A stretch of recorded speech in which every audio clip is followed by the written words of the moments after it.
Good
morning, good morning, good morning, everyone out there. Welcome to the Bottom Line Show on this, the 4th of September. We're already in September 2021.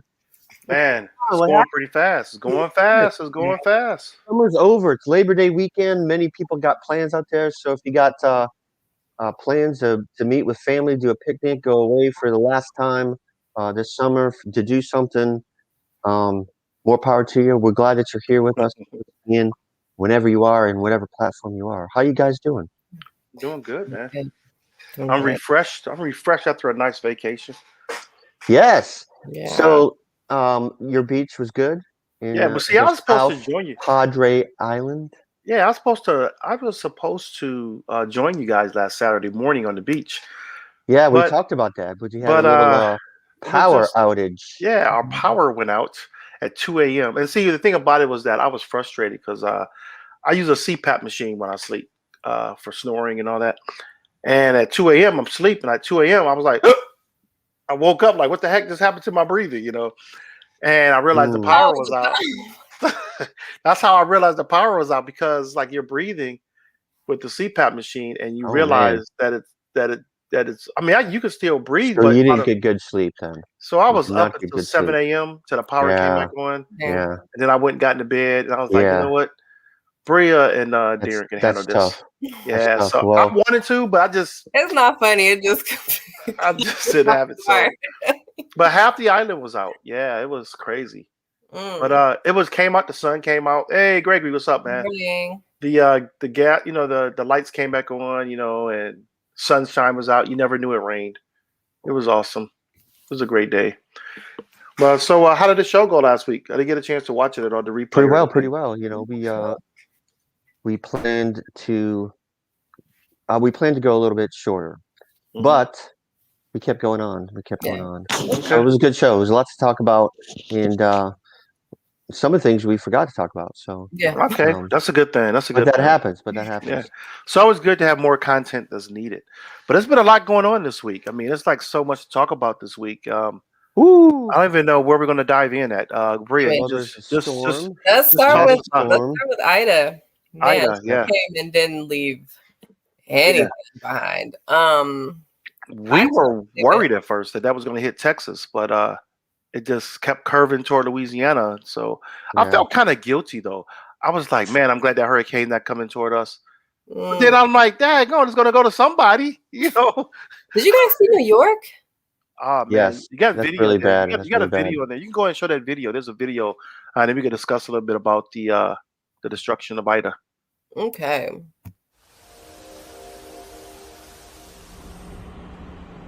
Yeah, we see cars stranded. Some people don't pay attention to flooded areas or the signs, or Ida beating everybody up. Highways turned into streams, flooded subways, cars, basements, and neighborhoods. The remnants of Hurricane Ida triggered state of emergency in New York and New Jersey, leaving at least 14 people dead. 8 confirmed fatalities were in Brooklyn and Queens, including a 2-year-old boy. 5 more confirmed dead in New Jersey. How will I survive? I've lost everything of mine. And after seeing their condition, their situation, my brain is not working at all. They got stuck in the back and they couldn't come out. They were trying. It's very, very sad.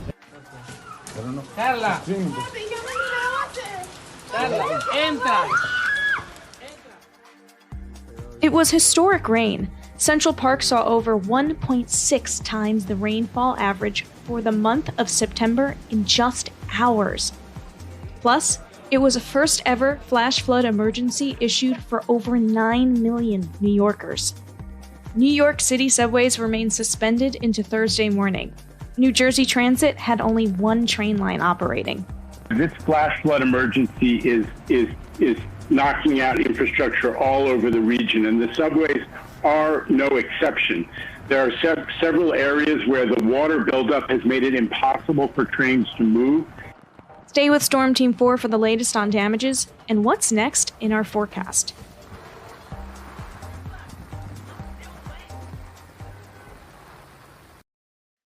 Yeah, thanks to NBC for that video. We got to start giving more recognition to where we get our videos. That's crazy. That's crazy. I mean, did you see the person with the shovel? Yeah, they had. I'm not sure what they were doing, but I mean, trying to stop the blockage at the sewer drain. I don't know. Yeah, but that's crazy. There was that one with the rain coming down the stairs, the water coming down the stairs. The guy had a shovel. I'm like, what do you guys do? You had a squeegee or something like. So is this a sign of global warming, or what is this? Climate change? Is this climate change, or is this just a storm that happened? I feel like it's impossible for this just to be a storm that happened, because we've never seen this happen to New York, have we? Well, it was for Hurricane Sandy had a lot of flooding, but this hurricane came from the south. Oh yeah, it was bad, but this was like, I think this was worse. But it was flooded. They shut down everything, but they knew Sandy was coming. I don't think New York expected this amount of water. They didn't expect this kind of rain. It's like, why did the rain just settle over New York, the storm clouds, and just sit there? Because remember, that storm came from Louisiana, went all the way up. Why did it just stop and just downpour over New York? Why did it dissipate before it got there? Yeah. Well, we knew the rain was going to come, but not that much. Right. Like, what happened? But and they weren't prepared for it to be that. But they were prepared for the rain, but not that much rain. That's what do crazy. you do? How do you escape something there's like nothing. There's nothing that can be done. And it's hard to evacuate a city like New York compared to any other of these smaller, like LA and New York. It's just hard to just evacuate everybody. Where are you going to go? Where are those people going to go? Yeah, that's incredible. Well, it is a storm season. I think we're going to see different kinds of storms and things happening like this. I didn't expect that at all to happen to New York. And usually the the east coast of the United States does get a lot of rain following a storm from the Gulf of Mexico like that. Right. But I was watching the storm damage on this week a lot, and it was interesting. It was interesting to see. It was just, that's why I asked the question: is this global warming or is this just another storm? How do you determine, or climate change rather? I would use that word. How do you determine climate change? Because we've seen cities flood before, but maybe not to that degree, but we've seen it. So where do we start placing climate change as the reason for the certain types of storms? Like more hurricanes, I can see climate change. More high levels of water because of the glaciers that are melting and moving down to warmer water's moving to a warmer climate. And then when things happen, it overflows. Climate change, I get it. But because of this type of storm, the distance that it traveled, is that climate change? I'm looking online now. I see a lot of scientists saying like we're in uncharted territories right now. Right. With climate change, and how I'm looking at it, and how Hurricane Ida is further proof of how human activity and pollution is changing the atmosphere of the earth. Okay. Yeah, that makes sense. So, it makes sense because they had a tornado also. They had tornado in New York. Was it New York, New Jersey? They showed that big tornado. Big tornado. I'm like, it's coming right across the city, like this big tornado. I'm like, man. And right, I understood that, Gregory, that he said global warming and climate change is the same. I chose to Philadelphia was hit too, yo. Yeah, no. I was letting them know I changed. It was, I was looking at the wording of it because people would debate, which is so crazy. This is how ignorant some people are. They will debate when you say global warming.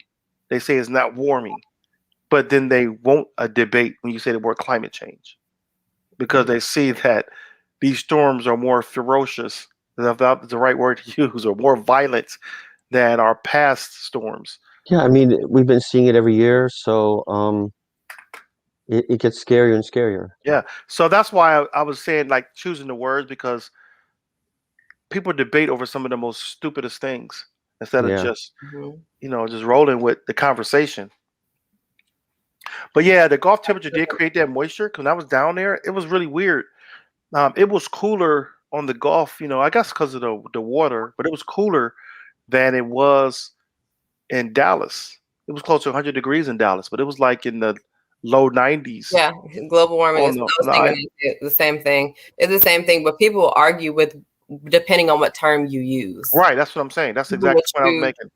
And it's like, for me, it's like, it doesn't make any sense to me. What doesn't make sense to me too is this.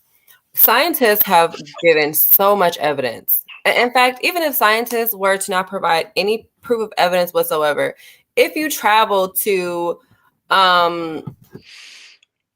Greenland, or what was another place with a lot of Iceland,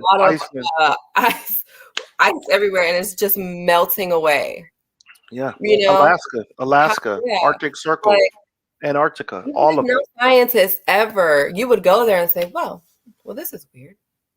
Where's all the ice?" I mean, what else would you think is the problem when you have all of these? I mean, it's for me, it's just really crazy, because every year it's the same talk of, oh, it doesn't exist, it's not happening, and scientists are like, here, and here, and here, and it's like, how are you believing you're not a scientist or a researcher? How are you believing that it doesn't exist? These politicians saying it doesn't exist, these corporations saying it doesn't. How are you believing that it doesn't exist if scientists who are researching, who are going to these places, who are showing you pictures and video evidence and charts and data and pie charts and data sheets, and you're still not believing it? Yeah, I agree. Your brain over that scientist, or these multitude of scientists, because you want to make an extra dollar, because you don't want to stop creating, you don't want to stop your corporation, because I just don't understand. We're starting to see real consequences. A month ago, there was the fires in California, in Australia, and we're talking about all these acres, and they're more severe. They're getting more severe every year. And the storms are getting more severe. We're starting to see real consequences. They did like a chart, I think it was the last 10, 15 years, and they've been showing the amount of Cat 4 and 5 storms have increased over the past couple of decades. These things are real. Temperatures are more extreme, are getting hotter. Like Portland, of all places, Portland, Oregon, what had record temperatures for like a week or two in the hundreds. Right. This is the Pacific Northwest. This isn't Death Valley. This isn't Arizona. This isn't Texas. It's not Florida. This is the northwest of the country, getting record temperatures of over 100 degrees for a week straight. So it's significant. We're going to see some things like this. I think it's just what we're going to have to deal with in the future, to be honest. Right. And I think the climate is stronger. The science is correct. So is it climate change? You know how the Earth's climate has changed like every so many hundred thousands of years or millions of years? It changes. Is that all considered climate change also? Yes. What do you mean? Yes. Like we've had the ice age, then we had the age of where it Sure, wasn't it the is. ice It's age. climate change. It's the So it's all change part of the Earth's climate. Yeah. Earth's climate. But those climate changes were natural changes. Mm-hmm. They weren't caused by the current climate change is caused by us. Yeah. You know, that's what's so crazy, because we have the technology to change it. We have the people to change it, and we're now behind the 8 ball. I was about to say, it's like it's too late now for us almost. I think it might be too late, unfortunately. I'm not sure what Greg's referring to here, but with COVID-19, Brian, there must have been a comment that I missed somehow about critical thinking. So I'm not sure what that refers to here. Who's Brian? Here, Greg. Yeah, that's what I was going to say. I don't know. So I'm not sure, Gregory. But maybe he met you, thought you were Brian, Darren. You might want to put our post the image with our names at the bottom for a little bit. Where is that? Okay. Well, I think it's the one that shows us our. Where's the one that's not doing critical thinking? No. Where's the one that shows our names on it? I think I have to take this down. Oh, okay. Will you take that down? We're Okay, learning together. I see. Okay, there we go. There we go. Okay, you can bring it back. That's okay. I like the name Brian. Marz, Bria, and Darren, guys. Right. No, but that's okay. Yeah, I couldn't remember what brought the names up, what brought them down. But yeah, I guess after we talk, I guess that's something to also keep in mind, that we can just bring it down every now and then so people can see the names, so who we are. Just like any other video show, they have a little name plate below the reporter's name, and they take it away. But yeah, so I mean, here's a comment from Jeff. I just want to address this. So, I mean, seriously, I mean, you might think to yourself, well, Earth's population is exponentially increasing every year, but science has been shown that we do have enough resources for people. We do have enough food in the world to feed people if we put our minds to it. If we went to the green energy route, we would have enough energy to supply the population of the world. So we could do it. We have the technology to do it if we were to put our minds to it, and we made a decision to do it. If we agreed to do it, first of all, and then to actually get the wind farms up and get the solar panels up. Yep. Yeah. Oh, you agree? I agree. I totally agree with that. And like I said, that's what I said earlier. We have the technology to do this. We have the means, the manpower. It's just that there's always a debate or a controversy over something where it comes to saving lives, and which is ridiculous to me. It's crazy. We should think of it in terms of I'm not sure if this would make a difference to some people, but we should think of it in terms of life. What's going to be the quality of life for our children, for your children, Bria? Horrible. For their children. What's going to be their quality of life? So it's a life issue. It's, we don't, I've made this argument before. We tend not to think in future terms. We don't think in terms of the generation beyond our own children. I was thinking he meant Bria. Sorry, guys. Greg meant Bria. They do that with COVID-19. People are just not doing any, like the conversation, depending on terms. Sorry, guys. He was comparing that. Yeah. But it was But like we it's so tend many, not to think about future generations in this country. Yeah. the thing about it is that there's things. I want to post a link of what things about how we can help with climate change. It's a site. It's an act on climate change. It's telling you, making you want to be more responsible. Like holding our own selves accountable for what we do. You We can should have either, a scientist come on the show. Sorry. that would be great. I mean, it just gives you ways to calculate your own carbon footprint here. Like unplugging your items that aren't in use. Travel smarter. Because of the emissions in the air. We want to take climate change one step at a time, but it's to giving you ways. Shop smarter. Do things to help make the earth better instead of just the debates on it. In my opinion, I want to post it into the comments here. This link, and these are things that I guess it's really going to be an individual effort, and if we don't take our own responsibility and put it in place, that's just like anything else in the world. Any other topic you have, if we don't take personal responsibility, it's going to do nothing but get worse. I speak for myself because I can leave out of here today, go shopping or something, and I'll leave my speakers lit up, my computers will be on, my TV will be on. Not my TV, but most people don't turn their computers off all the time. And I have 2 computers sitting here. So why am I still having these on? Why am I using that energy? Well, we could do so much with like replacing our light bulbs even in our houses. Right. And we have these light bulbs now that last years. That we could replace our whole house with energy efficient light bulbs. That goes a long way. If everyone did that, that would be amazing. Yeah. Yeah.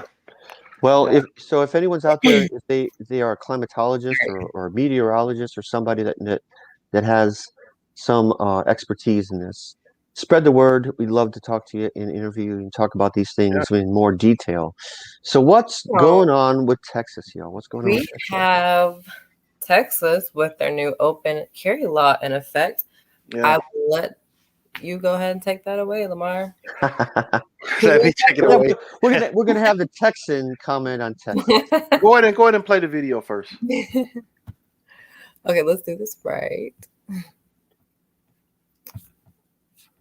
And now we should have talked about this before. Here we go. New this morning, more than 600 laws are now in effect in Texas. So we are talking everything from medical marijuana to abortion and the Star-Spangled Banner. But one of the most controversial and high-profile new laws is about guns. Chris Sadeghi live this morning to explain the concept behind permitless carry. Okay, every other year on September 1st, that's a big day. That's when the new laws from the legislative session typically go into effect. So keep your eyes open for them starting today, including the big one that you just mentioned, permitless carry or constitutional carry, called by some. People can now carry handguns in public without any kind of license or training. Texas is joining several other states that do have similar laws for carrying handguns, but though this law passed, it was not popular with police departments around the state. Several police chiefs, including both chiefs in Dallas and Fort Worth, spoke out against it. Now, the language in the law still restricts carrying in certain buildings, including any businesses that post the official placard. Dallas Police Association President Mike Mata, though, says this new law could create issues, especially if people do not know the stipulations.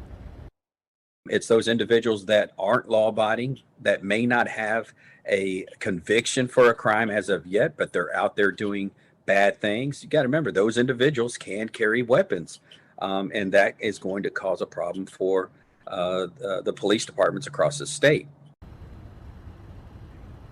Now, some other laws concerning law enforcement that just took effect. Nowhere in Texas will an officer be able to use a chokehold for restraint now. That has been outlawed. And also the law named after Botham Jean, Bo's Law, takes effect today. That says that police officers, law enforcement officials must keep their body camera videos rolling throughout the duration of an investigation. These are just a few of the more than 600 laws taking effect. We'll look at a few more coming up here in 30 minutes. Mark, back to you.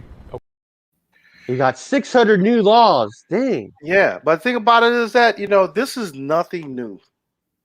What Texas is doing is nothing new, because right now you have 19 states: Alaska, Arizona, Idaho, Iowa, Kansas, Kentucky, Maine, Mississippi, Missouri, Montana, New Hampshire, which was a surprise. North Dakota, Oklahoma, South Dakota, Tennessee, Utah, Vermont, West Virginia, and Wyoming now allow the carrying of concealed weapons without a permit. But with Vermont's CCW. But the difference is they all don't have open carry laws. Like Colorado has an open carry law, from what I understand. And like when you have, like they say, open carry laws, 16 states allow that open carry. So this is nothing new. Texas just so happens to be the largest state with it. Does it concern me? What concerns me with it is that you are not allowed, that you don't have to have a permit. Yeah. Which means you don't get the training. So what's going to happen is a lot of people are going to have surprise felonies. And when I say surprise felonies, because every day I read laws on a gun, how to carry a gun, different laws that you should have. And sometimes you just miss something. Yeah, but you got to have a permit, Darren. In Texas, in Ohio, you got to have a permit. It's not open carry without a permit, correct? Or is it with a permit? You got to have a permit, right? For Ohio? Yeah, you do. I'm sorry, you do. Yeah, Texas, I could go to the store, buy a gun and just walk out with it. Walk out with it and have it on my hip. Here's my question is, why is permit carry not good enough? Yeah. Why is that not good enough? I don't understand. Like, why would you people have the right to bear arms. Why is it that why is it an infringement to get a permit for it? Well, two things in my opinion. Why is that not good enough? I think that the way they have it now will target communities. It's going to be a target for certain communities, in my opinion. I mean, it could be a simple thing as have you known people to get stopped for a traffic ticket, like say a tail light being out, and they realize they realize that they have they realize when they get stopped they have a warrant out they didn't realize they had. Right. The warrant could have been something for unpaid traffic ticket from previous or something simple. Mm-hmm. What happens now when you have a warrant out and you have a firearm in your car? Well, apparently nothing. There's nothing going to be attached to it. No. Well, yes. Theoretically, but that's if you have a warrant out really happens. And you have a firearm, isn't that considered a felony? Right? Is it? Yes, I'm almost sure it's a felony. Before, whenever you have a firearm and you're, for what I'm saying, with a warrant, because the police are looking for you, that's considered, for what I understand, it's a warrant. If somebody know better knowledge of the law, please let me know. Yeah. Please let the show know, because I thought it would be considered a warrant. But this is the part that's going to catch people. Yeah. Because it's open carry, people get the impression that you can carry your gun anywhere. Well, when you're in your class, when you take your class, you learn about the penal codes. You have these state codes. So you have codes that thing about it, the codes have to be a certain size with a certain size print that goes on your wall of your building. So when you walk into a building, you'll see this code on it. Many people don't even notice the code because unless you carry firearms, I look at every building, I look at the code. Because some codes say you can carry concealed, but you can't. Huh? Keep going. Finish this off. Some of the codes on the buildings will say you don't need a permit to open carry, just concealed carry, I believe. Let me check. Okay. Thanks, sir. Well, okay. That's what I thought. You need a permit in Ohio. Well, Texas now is eliminating that. You can go right into a store, buy a gun, but what I'm getting to is that this is where people are going to get into danger, are going to get these surprise attacks, or attack is the wrong word, surprise reality. So you walk into a building, right? And people feel like an open carry, so they feel they can open carry anywhere. They're going to put a gun in their hip. They're going to have it exposed so everyone can see that they have a gun. They're going to walk into a building, and the building may have a sign that says, no open carry, but you can have concealed carry. Some signs say no open carry, no concealed carry. It depends, and there are two different codes. The sign will have that code on it. If you don't know the code numbers, you will be like, you're not sure.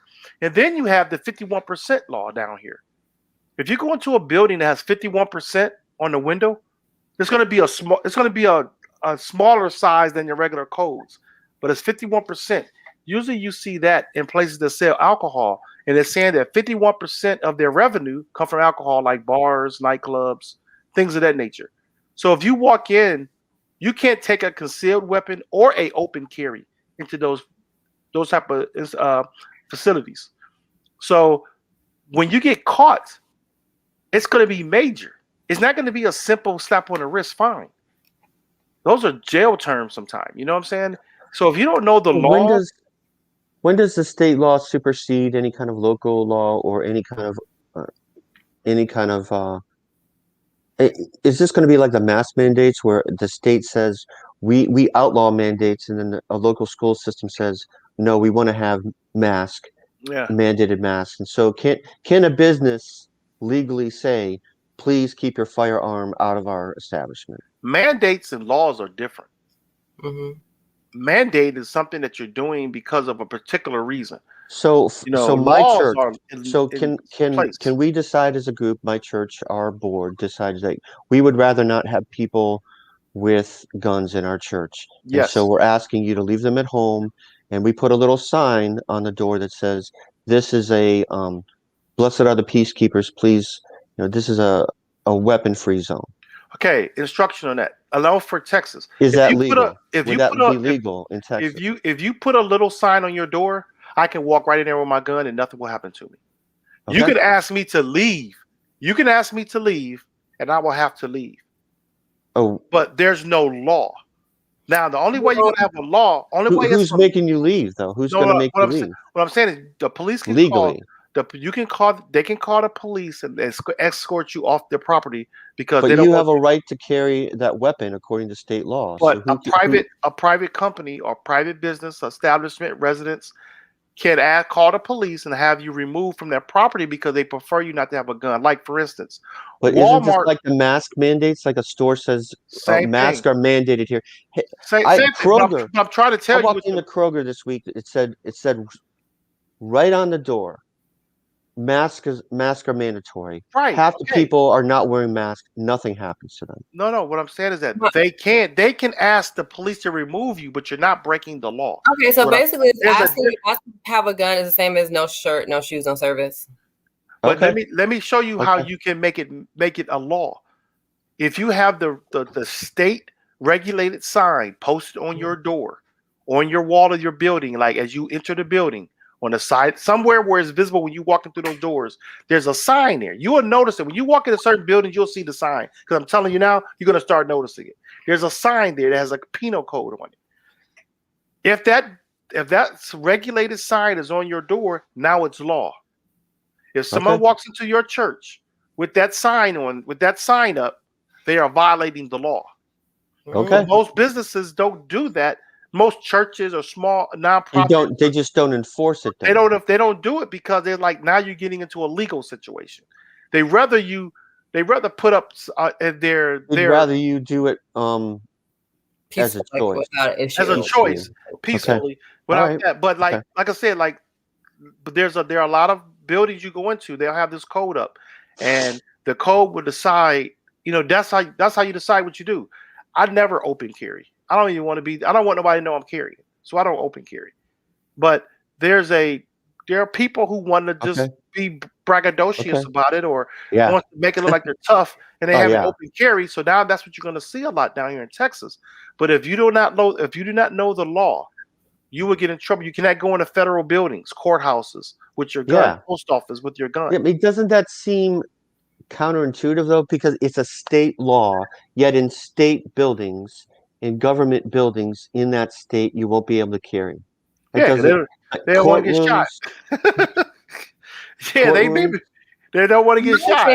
I don't understand why it's not required across the country to have a permit to carry your gun, because you would want to. I just don't know why it's not good enough. Why is it not good enough to get a permit? And at the very least, you would want someone who is carrying a gun, especially I'm thinking of law enforcement. Like, if I was in law enforcement, I would just dread this because at the very least, you would want. I still like the law. Just want to make that point. To have training, you would want someone carrying a gun to have knowledge of the gun that they're carrying, so that it doesn't result in their own death accidentally or in the death of someone else. Yes.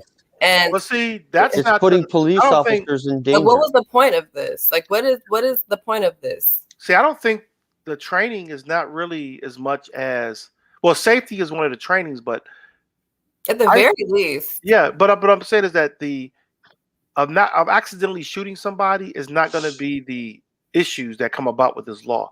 It's going to be people violating laws that they did not realize existed. Yeah. That's going to be a lot of that's that. going to be the. and who's that going to affect most? It could affect everybody, but my issue also is going to be, like I mentioned earlier, targeting certain communities, where the police will be targeting communities for simple stuff and find something illegal, like a warrant or something against you, or outstanding tickets or something, and you have a firearm. I'm not sure about tickets, but a warrant definitely. I think there's a concern there. Okay. I've had a warrant and didn't realize I had a warrant before, or something like that. You're in the system, so. But it's gonna get interesting here in Texas because of the division that's already here. Along with, just take the next topic we're going to be talking about, abortion at some point. There could be debates and arguments. What happens when you get debates and you have arguments? People pull their gun out. We have people pull their gun out for freaking. I've heard Traffic. about more. What do you call it? Road rage, and people pull their gun out more than I've heard in so long since I've been here in Texas. People pull their gun out because they're in an argument. I'm like, put your fist up if you want to fight me. Why you got to pull a gun out? Yeah.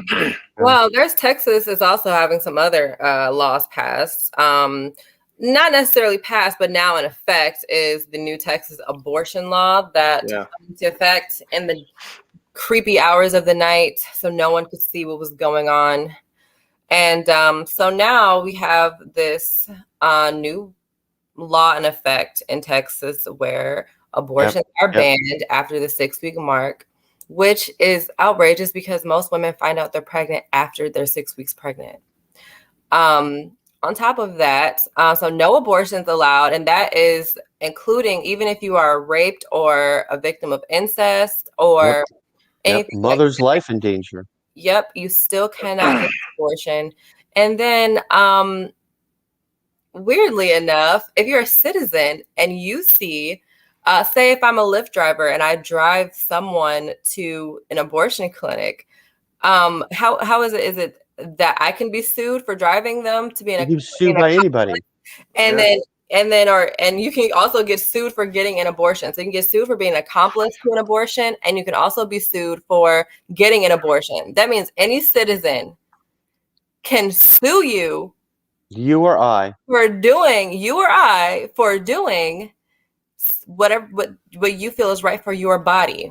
I don't understand why we can't be reasonable about laws and make exceptions in extreme cases. And I don't know anyone that's for abortion. I don't know anyone that's like, yeah, let's have more abortion. So what I see is other states following suit. Yeah. I think Florida is already in the process. Yeah, there's a video about that in there. Let's see. Let's view the video. We can keep talking after that. Oh, there is a video. Okay. Good. We've got to get these videos in order here. Which one is it? I'm sorry. Well, by the way, before we go to that video right quick, check this out what Darren said about the firearm. Yeah, I was just reading that. So, and see, this is what I'm talking about. This is what can happen. You call the police and they're going to check you out, for a break-in, and you let them know that you're carrying. They're checking you out because you might be in a violation of something. They want to take you in too. Does that happen in every community? No, it doesn't. It doesn't happen in every community. I don't care how many times people want to say, "Oh, it happens everywhere." No, it doesn't. So I've seen too many people commit crimes here and they still get their gun back. I believe it's this video that we're talking about here. Okay. You got how many other states? Yeah. This is the most restrictive abortion law in the nation that's been allowed to go into effect. Millions of children lose their right to life every year because of abortion. The Texas law says that a woman can't have an abortion after 6 weeks or when a, quote, fetal heartbeat, close quote, is detected. But instead of government officials enforcing this law, it leaves it up to private citizens to do so, to bring civil litigation against anyone who aids or abets such an abortion. The most pernicious thing about the Texas law, it sort of creates a vigilante system. While the woman herself would not be the subject of these lawsuits, anyone else, a friend, a family member, the person who does the abortion is liable. The person who brings it can recover $10,000 or more, as well as lawyer costs. Abortion providers and civil rights groups challenged this law, saying that it was unconstitutional because Roe v. Wade allows a woman the right to an abortion up to the point of fetal viability. In other words, it says states can't put restrictions on that right that cause an undue burden. Providers and the civil rights groups went to court to try to stop the law from going into effect. But this law was basically designed to keep federal courts from intervening. And it says that those kind of challenges will have to come in state court. And so a federal court declined to stop the law. And then the providers and the clinics went to the Supreme Court, asking the Supreme Court to step in. Republican-led states have been passing all sorts of restrictions on abortion, even to the point of saying that abortion would not be allowed in those states. But all of those can't go into effect because of the Supreme Court's decision nearly 50 years ago in Roe v. Wade. But still, states are passing these laws. They see them as test cases. They want to get the issue before the Supreme Court again. Texas is the first state to actually get its law implemented. There is already efforts in other states to copy what Texas has done because of its success in avoiding federal court intervention. Georgia is talking about it. Florida is talking about it. And so I think that we'll see more and more of these. Abortion providers have said that the Supreme Court's decision to let this law go into effect effectively ends Roe v. Wade protections in Texas. And there is something to be said about that, at least until the state courts there have looked at the law. But there is a case coming that directly asks the Supreme Court to review its decision in Roe v. Wade. That's a law from Mississippi. It would restrict abortions after 15 weeks. That's in direct conflict with Roe's guarantee that a woman has a right to an abortion before fetal viability. The court will hear that case in late fall, and it is one in which the issue of whether to overturn Roe will be presented quite directly to this newly energized conservative majority on the Supreme Court. That was from the Washington Post. So yeah, like the issue. Go ahead. What were you going to say, Bria? Sorry, go ahead. No, you go. No, the issue I have with this law, I mean, I'm not one that's for abortion, but I do believe in a woman have the right to do with their body as they want. I don't think it's my business to tell her what she should do. I don't like the fact that they may have an abortion, but I also agree that that woman should be able to do with her body as she chooses. That's no different than people say their right to carry a firearm. A person can be arrested in Texas and sued for $10,000 for aiding and abetting a woman having an abortion. You're taking her in your car to get an abortion, or you're signing the paperwork, or you're giving her advice on it. You're guilty in that situation. Or you're doing the abortion. Yeah. So what is the difference with someone who sells someone a firearm to a person who commits a violent crime, a mass shooting? Why isn't that person held just as responsible? You know, why isn't the person at the trade show, the gun show, who sells a gun without doing a proper background check? Why isn't he just as responsible? You know, if it's about the value of life that these anti-abortion people talk about, is the value on life. Well, your value of life should be with everybody. The same people who pushing this law were the same people who thought George Floyd should have died. No different. You know what I'm saying? It's like it's all about political views when it should be about, if you want to be about morality or moral views, it should be that way across the board. It shouldn't be that way on certain topics. You know what I'm saying? So that's my only problem with this law, is that like Biden said, the vigilante mentality that they will have. This is a vigilante type law now, where your neighbor can now accuse you of something and then not only sue you but take you to jail for it.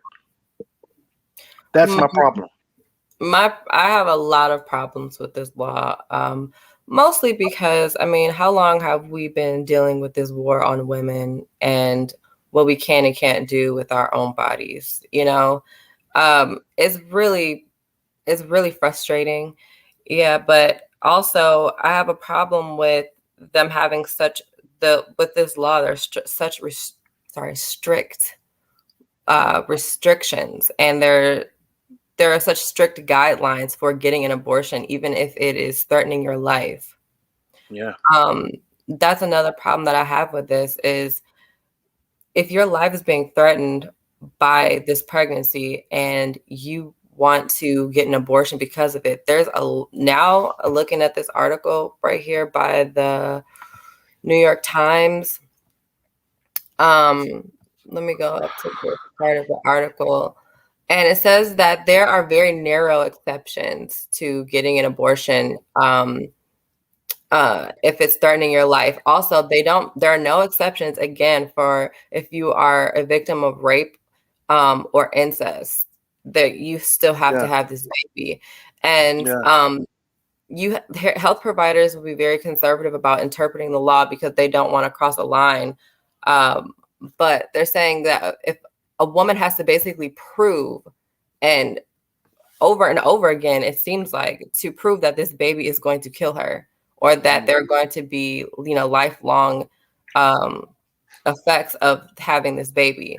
So trauma. That's more stress. That's more stress. But I mean, I have some issues with abortion. Like, I obviously have some problems with it. Like, after a certain point, I don't think you should be able to abort your baby.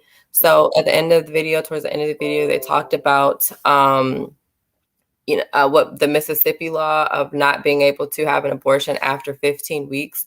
Yeah. That's 3 months. Over 3 months. Mm-hmm. Yeah. So I do think that there should be some restrictions around that time period. Yeah. But 6 weeks is like, you don't even know that you're pregnant at 6 weeks. Most people find out they're pregnant at 6 weeks or around 8 weeks. You're lucky if you find out at like 4 weeks, Right. But it's just really, it's hard to tell. I mean, you have to wait until you have enough HCG in your body to produce a pregnancy test that's positive. Yeah. So, this law doesn't really make any sense to me. So I don't know. I feel frustrated for women. I personally have never had an abortion and don't ever plan on getting one. But I feel really frustrated for women who have that option taken away from them. So, it's really, I mean, I don't know. It's just really one of those situations where, like I was saying earlier, I think that this is gonna cause a lot of issues for people trying to get in other people's business. Some people are not going to be standing for that. If you try to accuse them or sue them for getting an abortion or sue them for aiding an abortion, like, I just see this going in the wrong way. Like, vigilante, if you want to be a vigilante, you got to accept that you might get your vigilante butt whooped by somebody in their business. Right. So I don't know. I'm looking for no, go ahead. You can finish. I'm disappointed. I'm disappointed by this. Because as you know, Republicans have been vowing to overturn Roe v. Wade for a long time. And this is like, I'm seeing the start of it. This isn't it, but this is going to lead to it. Right. But as we know, I highly doubt any of the blue states are going to ever subscribe to this whatsoever. So we're just going to have to see. But to also clarify, the law passed because the Supreme Court didn't step in to stop it. Right. I totally agree. I'm trying to see if I can get this to come up. But, I'm thinking that there's more to it than just what we're seeing here, in my opinion. I think it's more to that. I want to show this picture. I want to just get your opinion on this picture. So when you see this picture here, it's kind of blurry there. What do you see there? Mostly white men and like a sprinkle of women. Okay, and this is after he signed the bill. So I think the bill is deeper than what we just see on the surface. Okay, a couple weeks ago we talked about the shifting of the demographics in in America, the browning of America. If the abortion law is in place, the abortion law, in my opinion, is they want to see more white babies born. That's my opinion.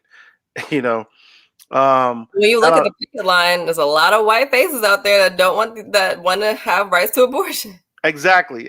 That's what I'm saying. That's the numbers. They want to make it seem like it's not, but that's your abortion numbers are there with white women having their abortion. And not only that, let one of those Republicans that you saw in that picture have their daughter sleep or a with white daughter having a black baby. He's gonna want her to have an abortion. He gonna get that secret. No, but I'm not gonna say that. I said that sarcastically and no, that's the truth. with some humor to it, because I don't want to say what people are gonna do, but it does. My point can be valid of saying that the browning of America is making this law push forward, because the statistics just came out a couple weeks ago. Although Texas has been working on this, but they pushed forward with it after the statistics came out about the demographics in America. Oh, the white population dropping by 8% over the last decade. Yes, so that would kind of push this bill. First time ever in this country. So when you look at that, but this is again like every law that's being pushed by all these aggressive laws will eventually, in my opinion, have a tables that turn. Because as the minority becomes the majority, those laws will then benefit them. See what I'm saying? So when it comes down to this abortion law, people are going to be leaving the state for abortions. They're going to go to other states that allow abortions. And majority of those will be more white women than women of any color going across the border, just because of our financial reasons sometimes. It's just looking at the fact that the money difference is going to make a difference. White women make more than black women. White people make more than black people, basically. So they will have the funds to. They will have They will have the means to travel. They will have the means to, if you need to be in a facility for a certain amount of days, they will have the means to do that. Whereas people of color may not have the means to do that. And so what happens when that happens? More brown babies are going to be born in Texas, which is going to increase the population. That demographic is going to grow versus what they're expecting for it to do. And so either way, I look at, didn't mean to do that. Oh, that was me on accident. I had it. My mouse was there. But that's what I see happening. As I look at these laws, the tables are going to turn, and it's going to be another argument, another fight, another law change later. Because Hispanics and black people, Asian, these people are going to have their babies here, which is going to increase the population of people of color in Texas. Well, here's what I have to say too. Where are these free college vouchers coming from? We need to get some bills for, if you're gonna make people have babies, then you need to be providing for these children. Make it easier to provide for these children. Don't just pass this law and then leave everybody with, try to figure it out on their own. Well, it's going to be about responsibility too now. That another reason for these laws, you want to hold people accountable to their actions. What people, they're saying, you shouldn't be out here just sleeping around and just getting pregnant. What about little girls who end up pregnant? What about those? I agree. Pregnant. Incest, rape, those things. That's not cool. There should be a law to prevent that. And not only that, there should be some type of repercussion, like a reproductive. But I think repercussions for the man that does these things. But I still think that it's an attack. This is saying that too is feeding into the attack on women, because no, I don't think that women should just be getting pregnant and then aborting their babies, having 5-6 abortions. But what I will say is, why is it that everything in this country is geared to trying to control women's bodies and trying to control what women do, but there is no type of recourse for men who are just out here having a bunch of babies? I just followed up with that. I said the men should be held responsible. yeah. I said there should be some type of reproduction. I said repercussions to what the I male. was thinking you were saying was, now that this abortion law is in effect, don't get pregnant if you don't want. No. I said first thing I said was they're looking at women should be just sleeping around and having babies. Mhm. Then I followed it up with saying men who are getting these women pregnant, like rape or incest, or in the situation where that woman is having an abortion, especially if it was against her will, there should be a repercussion for that man, not just jail time. What I'm saying is that vasectomy, castrate, whatever. In my opinion, because I think it's unfair. I think it's unfair that a woman holds that responsibility and then holds the penalty the way this law set it up. They're being penalized. Their bodies are being penalized for what happens. And there's nothing that happens to the man. And I feel that's not cool. I mean, I just don't like that. I don't think it's right, because men do get away with more. Men are the ones making these laws. Men are the ones that's dictating what happens. That's what I can't understand is how is there a group of men deciding on what women can do with their bodies? Exactly. And I just, for the life of me, like, honestly, I've been thinking about this for a long time. Like, we should just go on strike and not have any more babies. Well, ask the white women, because ask the women, because you're looking at majority white men. Mm-hmm. Ask those same women why they keep voting for these type of men in office. That's the problem. Think about it. That's the problem. The people that are complaining against it, how many of them are voters? Mm-hmm. People who are being affected, how many are voters? That's where it starts at. You're putting these people. I see a lot of problems coming from this. You're putting these people in office. Get them out of office. Organize. The law can be changed. Like, Texas can change that law. Of allowing people, I'm sorry to go back to this. What is the point of allowing citizens to sue, like, other citizens for getting abortions? Like, what is the point of that? That is going to cause an all-out. I just see this going terribly wrong. Would this be a tables turning if a person has an abortion and they are a person who openly carry or a concealed carry person, and a person who's an anti-abortion attacks that person, comes at that person in a threatening manner, that scares the person with the gun, and they shoot that person? Is that a stand your ground law? I'm not sure, but you understand what I'm saying? I see what you're saying. You have an abortion, and I come at you heckling you. So different. They're two different issues. And no, it's all in the same issue. You just had an abortion. You're a concealed carry person. Okay, you come out of an abortion clinic. I'm at the front door harassing you, and then I criticize you, and I'm in your face in a threatening manner, and you're scared. Mm-hmm. You think I may harm you because you just had an abortion. Mm-hmm. And you shoot me because you're scared that I may harm you. Your life feels threatened. Mm-hmm. I'm just saying, these are cases. If it's on camera and so I'm saying, so here's what I'm saying. If it's on camera and you're watching this, how do I know that this person is, just looking at it without sound, how do I know this person is assaulting you because of the abortion? All I see is you defending yourself. So I would assume stand your ground applies. Yeah, because you're in my face and you're invading my private space and you're threatening me. I feel threatened that you're going to harm me because I did something you didn't like me to do. Okay. So the government doesn't have to pursue them. Okay, thanks, Leanne. The point of being able to sue. Okay. All right. Okay. That makes sense. It's just frustrating. It's kind of frustrating. I think it's going to cause problems, but I think that also that this is not over. I think there's going to be some more work into this law. I don't think it's just going to just as is right now. I think it's going to be a debate back and forth. Like I said, I'm not one that's for abortion, but I also believe that a woman should have the right to do what they want to do with their bodies.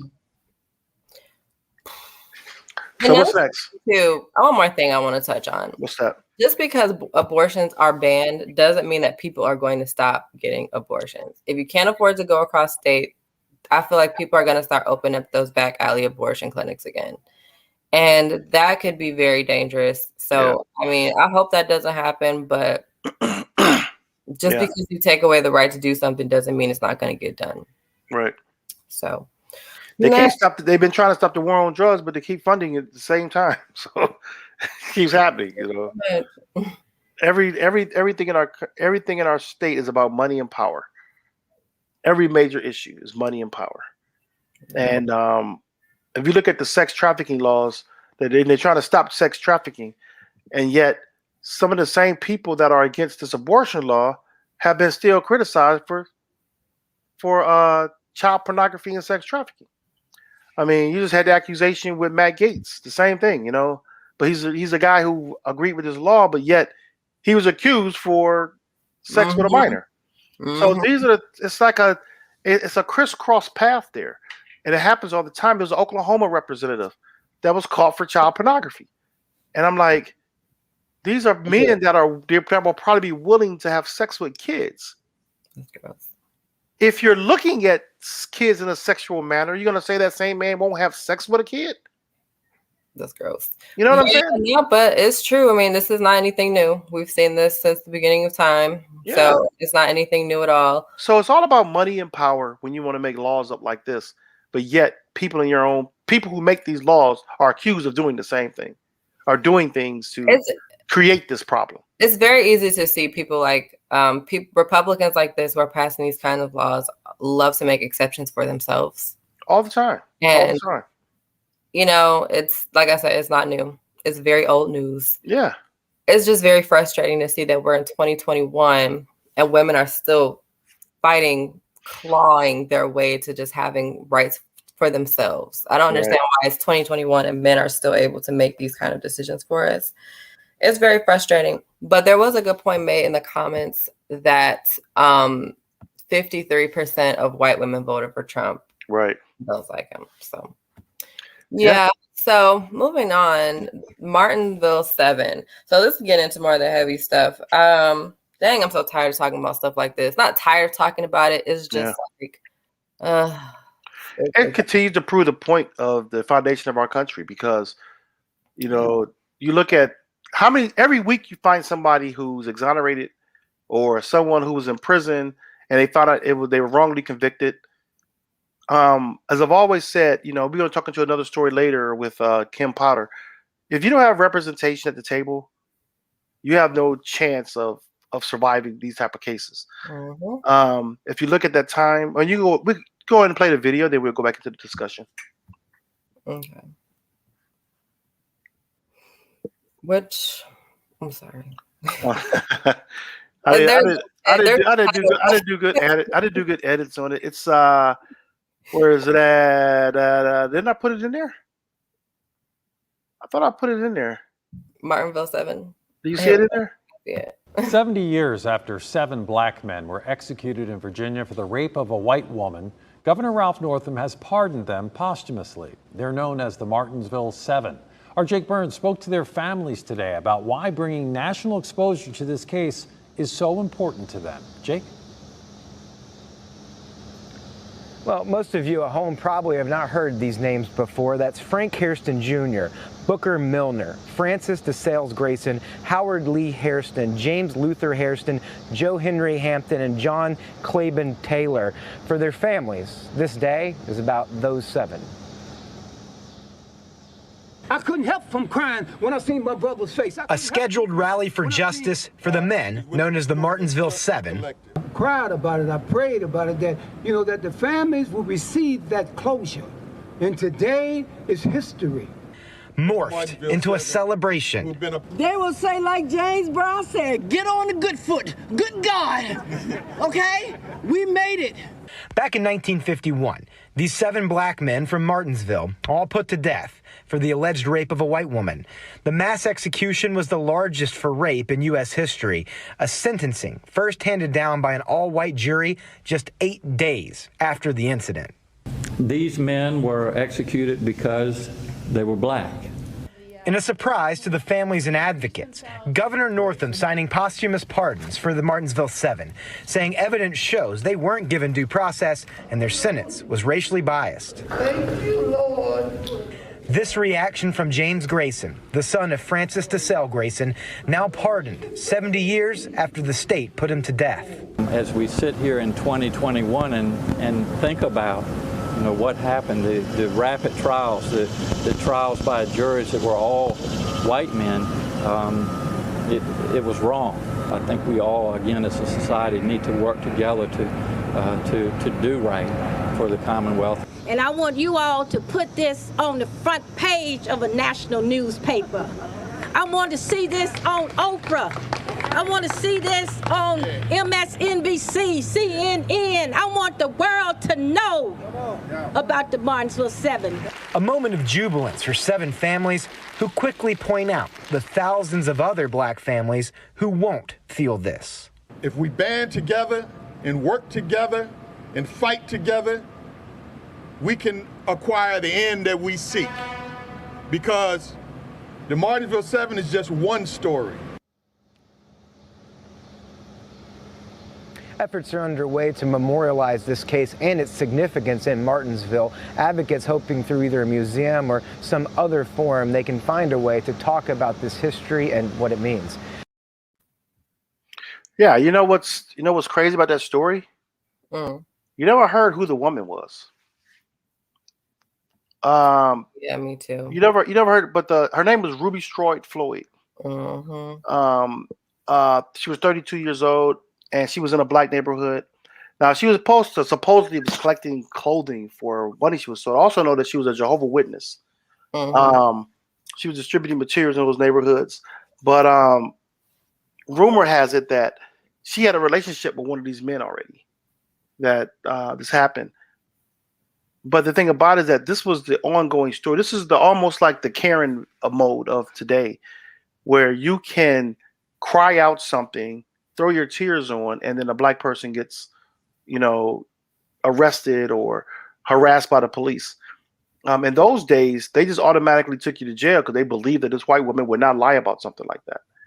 It happened here in Texas. You know what I'm saying? It was a person that was accused of killing a family, down here, and they hung him. They had him hide out in the jail. This was like no more than 20 minutes from where I live. And this was back in the 60s, I think. This was the 50s. I think it was the 50s. And so this is an ongoing story that this keeps happening. And more and more times, like right now, you have people of color in the media who are bringing these stories out, that are exposing these stories. The governor, if you remember, the governor of Virginia, the one who went ahead and pardoned these guys, was the same governor who wore blackface and exposed him a couple of years ago. And so was this his way of redeeming himself? I'm not sure. But this should have been done a long time ago. The story should have been investigated more a long time ago. And it shouldn't wait till now because of pressure about racism and things in this country that you decide to, now you want to do this. This should have been done. And there's more and more stories are going to come out like this because it's horrible. You destroy families and lives. 7 families were destroyed. I'm looking at this article on CBS News, and you see that there was, I guess at this time, there were a lot of protests and stuff actually in favor of the Martinsville 7. And I see a lot of people, there were a lot of white people protesting too at this time. So that I mentioned that because we do know that there were people in the 50s and the 60s that were white that did stand with black people. Oh yeah, definitely. Rights. But also I wanted to point out that in the 50s, it says here that at this time, rape was a capital offense, but Northam, but the death penalty for rape was applied to exclusively black people. And from 1908, when Virginia first began using the electric chair, to 1951, the state records show that all 45 people executed for rape were black. Yeah. So, the other thing about it I read in this article that I also was concerned about was this doesn't exonerate these men. This doesn't address whether they were guilty or not guilty. Right. It pardons them. Yeah. So I don't believe they did it. Yeah. I don't think there's any evidence that proves that they did it. Well, some of the guys weren't even there. So aren't they? There was only one guy that she had a relationship with, and she cried rape. Shouldn't they say that that they are innocent and not just pardoned for the crime? Totally agree with you. I totally agree with you. Because there was guys that weren't even there. They just knew the guy. They were executed as well. And I just found this out also that, they only deliberated, I think, no more than 2 hours in length. Like some of the people were. That was like 48 minutes. Well, someone would deliberate, like they were executed like in sections. Like four people were convicted at one time or executed at one time at 15-minute intervals, and they were. I think theirs was like no more than 20 minutes deliberation. Then you had three more. Like it was like 2 days later they executed three more of the guys, and. Just think about it, you execute somebody in 15-minute intervals. Every 15 minutes, you're going to execute a guy. It bothers me because of this. We hear these types of stories every day, not specifically this, but we hear the stories of black men being freed after they were wrongly accused and convicted of crime. And we see it all the time within our justice system where black people are disproportionately just preyed upon and thrown in jail for something they didn't do. And it kills me because there's all this controversy surrounding critical race theory, which we've just really heard of in the media within the last year, 2 years or so. And the problem with it is that you have all of these parents and all of these individuals who don't want controversial subjects to be talked about in school, and they try to put it under the category of CRT when that's not the point. That's not the case. The problem that I have is that these types of lessons need to be taught in school so that history doesn't repeat itself. You still have today people crying rape, and you still have today people being thrown in jail. Last year, sorry, I'm gonna clap. And let me this. There was just a young man last year wrongly accused of rape. He lost his scholarship, went to jail, everything. Yeah. And it came out that he wasn't raped. I think it was here. And like he lost everything because of accusations. Man decided to date a white girl, and she claimed that she was raped. And I think she just didn't want to say she was dating a black guy. That happened here in Texas as well. He's a good football player, and the parents said it was rape, and it wasn't. It was consensual sex between the two kids. Yeah, I mean, and so when you look at those things happening, again, like I mentioned, we were talking before the show, that if you don't have a seat at the table, you don't have a seat at the table, you don't have anybody standing in your best interest, these things are going to happen. And if you don't have any person of your peers on the jury, which was common back in those days, and you think about this, 1959, that was like a little over 10 years ago, before I was born.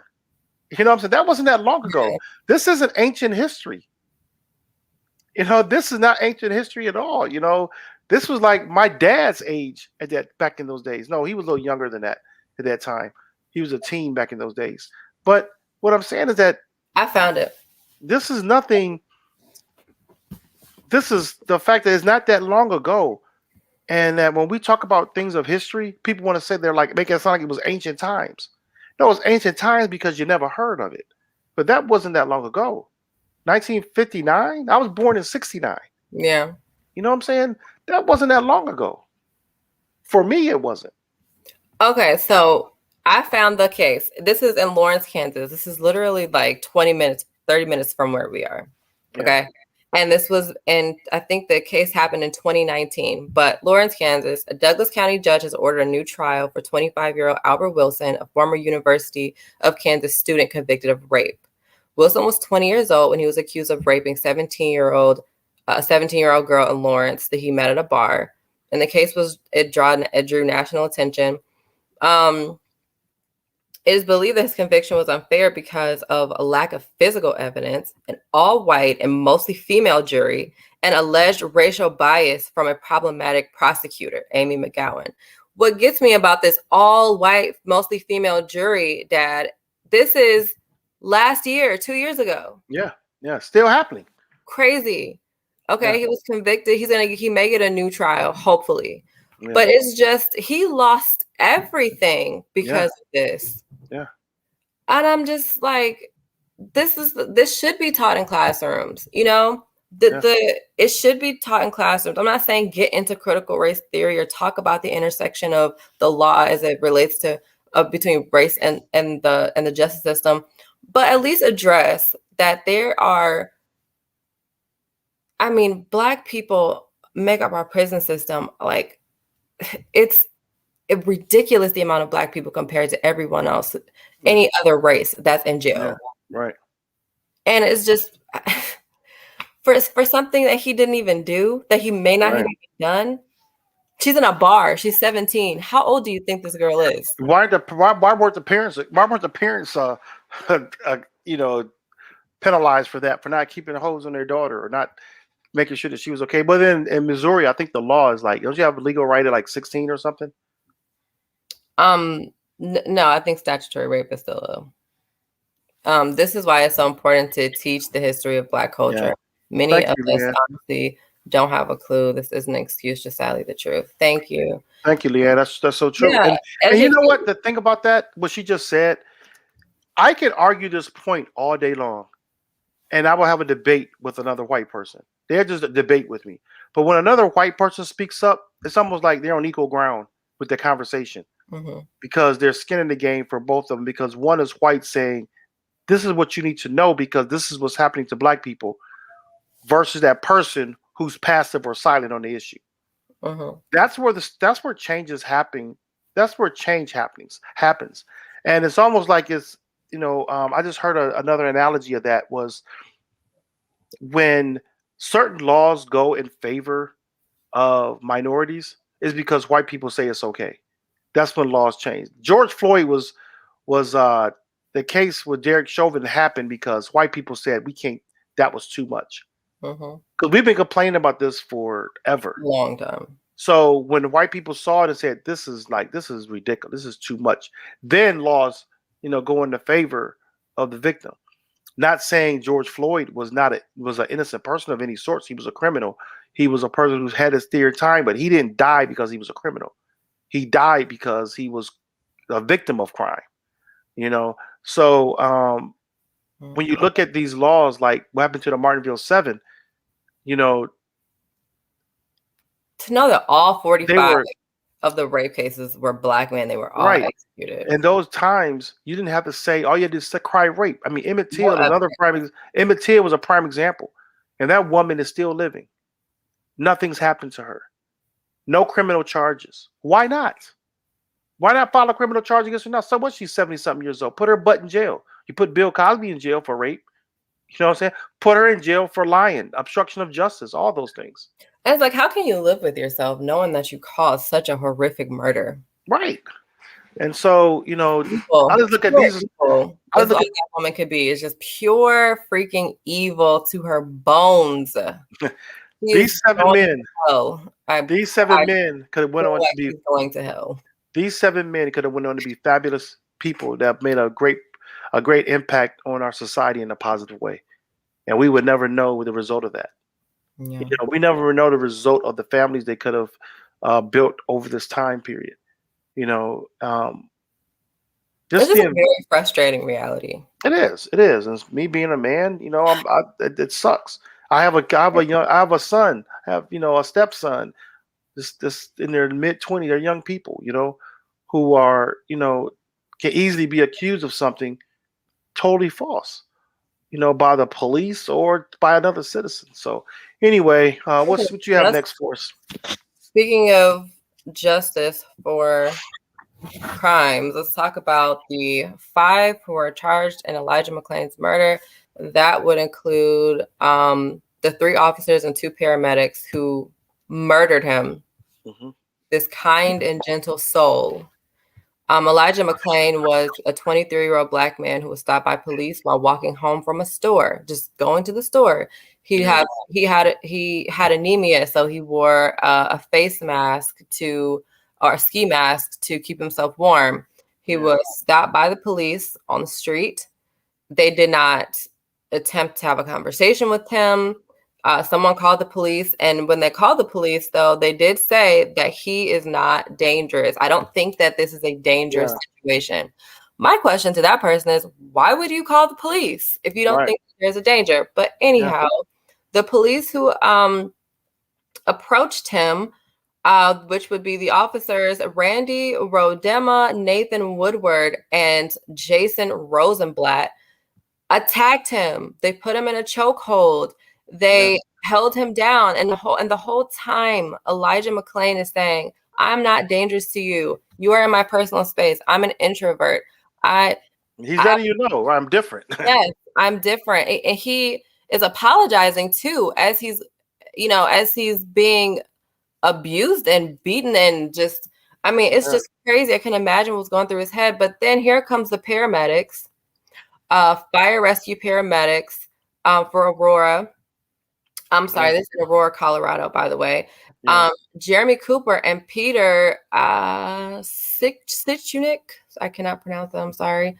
Sichunik. Sorry if I am mispronouncing this. Where they injected him with ketamine. Yeah, that was a drug. Yeah. And not only was that wrong, because he did not give consent to this, and he did not need to be injected with ketamine because he was already under arrest. They already had him together. He's a small guy. He's not like 200 pounds. He's like 130 pounds, not even 130 pounds. And you inject him with ketamine. And if I'm not mistaken, they did it twice. And not only that, the police authorized that. The police told the paramedics to do it. That wasn't their role. That's not their job. As a paramedic, why are you listening to what the police is telling you to do?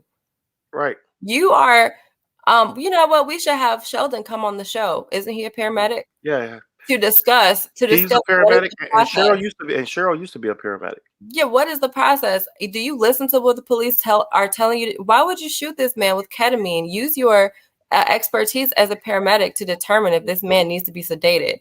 Yeah. But because of this, Elijah McClain went into cardiac arrest, and I believe he died 3 days later. I mean, are there any paramedics out there? Anybody that's an EMT? It would be great to have your comment on this. If you can educate us on this, because I didn't realize till recently that the police told the police told the paramedics to give him this drug. I did not realize that till recently. I knew about the story, but I didn't realize that piece of it. I knew they gave him the drug, but I didn't know that was because the police told them to do it. And this story broke me down. And the fact that it was 2 years ago. Yeah. And these officers and these two paramedics are just now being charged. It just makes my blood boil, because this is not new. Yeah, We've this is seen this so many times. Why did it take so long for these officers to be charged? Yeah. Clearly, you see, there's body cam footage, there's recordings, you hear it, you see it, you saw the condition of this man in the hospital, you know the character of this man, because there are tons of YouTube videos describing the character of Elijah McClain, a gentle soul, probably one of the most gentle people you will ever come across ever in life. And you have these 3 huge officers and 2 paramedics on top of this kid, injecting him with a sedative that he did not need. And as he's being held down, you can hear his fear growing. Yeah, he's scared. And it makes me so angry that he wasn't given the proper respect. He wasn't treated as a human being. Right. No one cared for his life. The same police officers that we pay to keep us safe in our own communities killed this boy. Yeah. For no reason. I agree. I do have the video for that story, by the way, if you want me to play it. Yeah. Tonight, 3 current and former Colorado police officers and 2 paramedics have been hit with a 32-count indictment in the death of Elijah McClain. He died after being placed in a chokehold and injected with a powerful sedative. CBS's Nikki Batiste reports. Stop. I have a right to stop you because you're being suspicious. It was this encounter with 3 Aurora police officers and 2 paramedics that prosecutors said today caused the death of Elijah McClain 2 years ago. Each of the 5 defendants face 1 count of manslaughter and 1 count of criminally negligent homicide. Police rushed to the scene after a 911 caller said a man walking down the street looked suspicious. That led police and paramedics to the unarmed 23-year-old who had not committed a crime. I am an introvert. Please respect the boundaries that I am speaking. I'm going home. Relax, or I'm going to have to change this situation. They tackled McLean to the ground and put him in a chokehold. I can't breathe correctly. The family accuses the officers of using excessive force and torture, and the paramedics injected McLean with a massive ketamine overdose, which overwhelmed Elijah's body. He could not recover. McLean died 6 days later in a hospital. Our goal is to seek justice for Elijah McLean. McLean's mother says she was shocked and overwhelmed by the indictments today. I want all of his murderers and their accomplices and allies prosecuted. I want his murderers in jail. What do you hope Elijah's legacy will be? Our humanity, the way we treat each other, the way we treat other people, regardless of our skin colors. Now her life's mission is to get justice for her son. Nikki Batiste, CBS News, New York. So tired of seeing Black mothers having to come on the news and talk about their sons who were murdered by the police. Yeah. Black parents having to come on the TV and say that they hope their son's killers are put in jail, to hope that your son's killers are put in jail, even though they're on video killing your son, to think that they might not even go to jail. And that's the sad part about it. That it's always been a hope. These officers were still on desk duty. Yeah. Still doing their going about their normal day after they just committed murder. You know, you think about it. I mean, I remember a time not too long ago where these things were happening. You're like, for the Black community, it was almost like you're like, ain't nothing gonna happen to these people. I mean, you've heard that, like nothing's gonna happen. Up until recently, you're like, you look for like this can really happen, and when we get disappointment because they get off. But these type of killings are unnecessary, and if it wasn't for body cam footage or cell phone footage, a lot of the stuff the narrative would be changed. If it wasn't for the camera footage, Elijah McClain would have been considered a violent person, and they had to put him down. And the other thing is that if you're being suspicious of something, who walks down the street with a face mask on if they're going to be committing a crime? Yeah, he's carrying a grocery bag. Right. I mean, if you're going to be committing a crime, if you're going to be suspicious, you're going to try to hide things or do things in a way that you're not getting caught. He's walking in the middle of walking down the sidewalk like in broad day. He's not hiding behind houses or sneaking around corners. He's just in the broad daylight walking down the street or at nighttime. If you are not going to be a good police officer, if you are not going to do your job correctly, just get out. Be a police officer. Just get somebody else who is properly trained, who's mentally stable, because you can't be mentally stable doing what these people did. Right. Why would you listen to a police officer telling you to inject this boy? My thing is too, you didn't look at his weight. You didn't take any blood work. You knew nothing about this boy's health. You didn't ask him any questions. You just inject him with ketamine. Agree. Totally agree. And Darren is right. We have effective police reform. I mean, this is an example of why police reform is needed. People argue the fact that policing is fine as it is. No, it's not. Policing has never been right. In any form.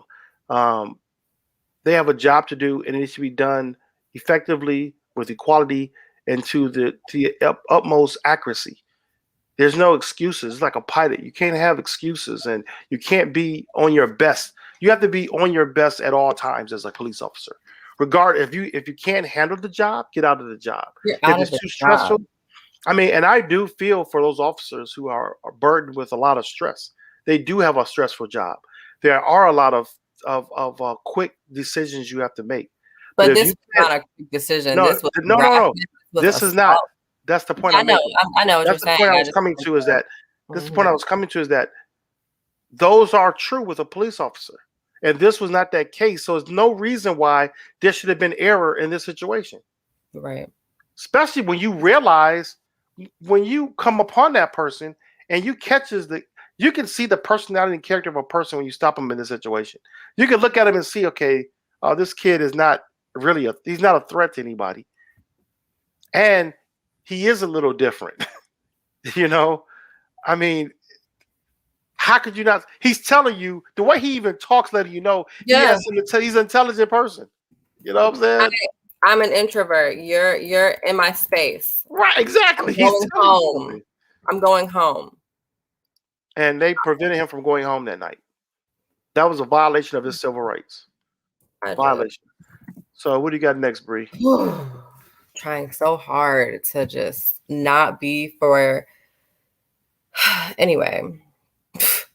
Like this is gonna be enough when the streets start handling the issues on their own. I'm just put that out there. Oh, it is. It's big. Antoine Gilmore, another frustrating story. Antoine Gilmore was asleep at a stoplight in Washington, D.C. around 2:45 in the morning. Yeah. And the police approached his vehicle. He was asleep. He fell asleep at the stoplight. Apparently his foot was still on the brake and maybe the car wasn't in park. So he was asleep. And police surrounded his car and they had their guns drawn and they tried to wake him up. When they finally got him, he did have a gun in his waist band. And when he woke up, he was startled and the car moved. Then they told him to stop the car. It looked like this car stopped, but then it started rolling again or going again. And one police officer shot 10 times into the car and killed Antoine Gilmore. Yeah. And all of this was just messed up and wrong. This was last week. Another good kid. I mean, another good guy. You know what I'm saying? His neighbor even spoke out. His neighbor even spoke out about it, you know, and that this was just wrong. He had a video footage just saying this is just wrong. You know, where anybody comments anything that's gonna irritate my soul. Yes, he had a warrant out for his arrest, which the police did not know when they approached him. And he did have a gun on him, but he was. The gun was not registered, which they did not know when they approached him. But he wasn't carrying the gun. Not registered in his name, which they did not know when they approached him. Yeah. So they did not know anything about him when they approached him. Yeah. They scared him awake. And then once he was awake, didn't even give him a chance to recollect himself, shot him. Yeah. Dead. Yeah. There's body cam footage. There's video footage from bystanders of this incident. I don't want to play it here. Yeah. Very traumatic. Yeah. But what gets me about this the most, Black man, 27 years old, sleep in his car at a stoplight. Like, what was surrounded by his car? I have a story. Surrounded by his car by police. Started awake. I have a friend who was 27 years old, Black guy, fell asleep at a stoplight. He was working shifts. He was working extra shifts at work. He was very tired. Fell asleep at a stoplight in Garfield Heights. Yeah, that's Ohio. Mm-hmm.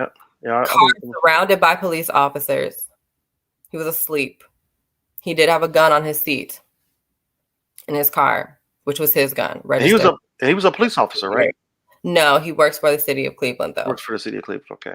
I don't know if I should have said that one. I'm not telling you his name, but police surround his car.